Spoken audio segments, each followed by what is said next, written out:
Buenos dias, buenas noites, buenas tardes. Isso depende do horário que está assistindo.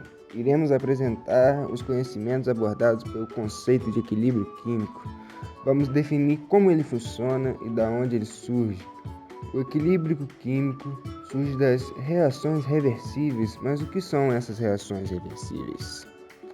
Elas são reações onde o produto que foi formado volta a ser reagente. Como chegar nela e quando que isso acontece? Isso acontece quando a velocidade direta estiver diminuindo e a inversa estiver aumentando, e elas ocasionarem em uma constante, onde ambas são iguais, atingindo o mesmo nível de equilíbrio. Nelas temos o produto se transformando em reagente e o reagente se transformando em produto. Velocidade de reação. Ela é calculada a partir do intervalo de tempo com a variação de concentração. Ela é avaliada pelo maior ou menor gasto de reagentes, ou pelo maior ou menor formação de produtos em um intervalo de tempo. A velocidade de reações diretas são os reagentes formando produtos, e a velocidade de reação inversa são os produtos formando os reagentes. Grau de equilíbrio. O grau de equilíbrio é determinado pela quantidade que foi consumida por um reagente até o sistema chegar em equilíbrio químico, indicando a porcentagem de mols de uma substância até o equilíbrio. Para calcularmos isso, usamos A igual ao número de mols que reagiu sobre o número de mols iniciais. Exemplo: aqueceram-se 2 mols de pentacloreto de fósforo 5 em um recipiente fechado com capacidade de 2 litros. Atingindo o equilíbrio, o pentacloreto de fósforo 5 estava 40% dissociado em pentacloreto de fósforo 3 e gás cloro 2. Calcule a constante do equilíbrio. Exemplo dessa equação. O exemplo dessa equação vai ser o pentacloreto de fósforo 5 com uma semiceta em direção aos produtos e pentacloreto de fósforo 3 mais gás cloro 2 e uma semiceta em direção aos reagentes, dando assim uma reação inversa. Foram adicionados 2 mols de pentacloreto 5 em um recipiente de 2 litros, assim sendo a concentração de 1 mol por litro, e assim tendo 1 mol por litro e 40%, esse 40% tem que dividir por 100 para anular a porcentagem, dando assim 0,4. E assim formado 0,4 de mol em pentacloreto de fósforo 3 e 0,4 de mol formados em gás cloro 2. Mas o pentacloreto de fósforo 5 não é a mesma coisa. Como no início tinha 1 mol por litro e reagiu a 0,4 mol por litro, sobrou 0,6 mols por litro. Por fim, usamos a fórmula da constante de equilíbrio, que é simbolizada por Kc.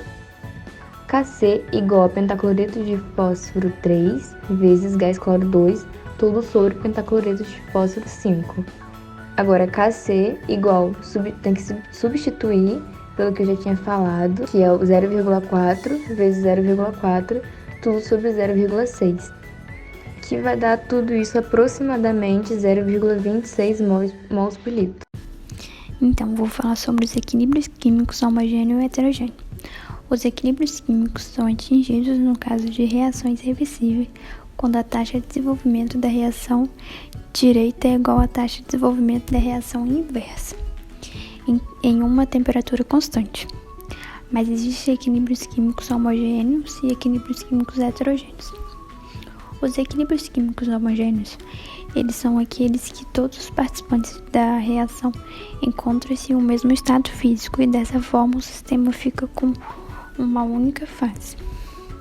O exemplo que eu posso dar é que o equilíbrio homogêneo é quando todos os participantes estão no estado gasoso. E agora eu vou falar sobre o equilíbrio químico heterogêneo, que são aquele que os reagentes e os produtos estão em fases diferentes.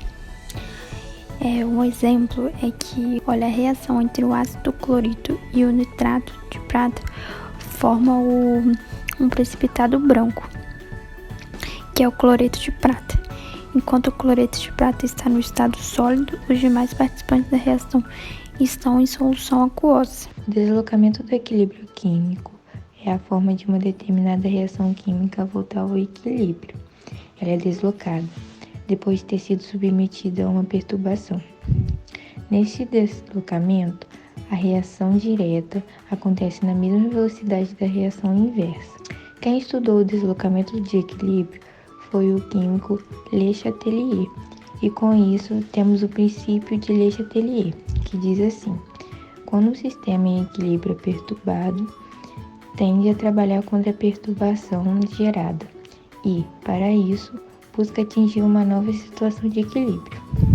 Agora eu vou falar as 3 formas de perturbar um equilíbrio químico, que é a concentração, que é a quantidade em mol por litro dos participantes da reação, a temperatura, que é a mudança de temperatura, a pressão, que é a mudança da pressão.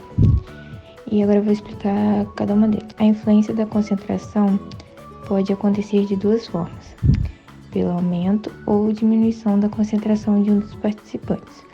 Quando a concentração do participante é aumentada, o equilíbrio sempre será deslocado. Uma das reações vai prevalecer para voltar à situação de equilíbrio, e a reação vai ser deslocada sempre para o lado contrário.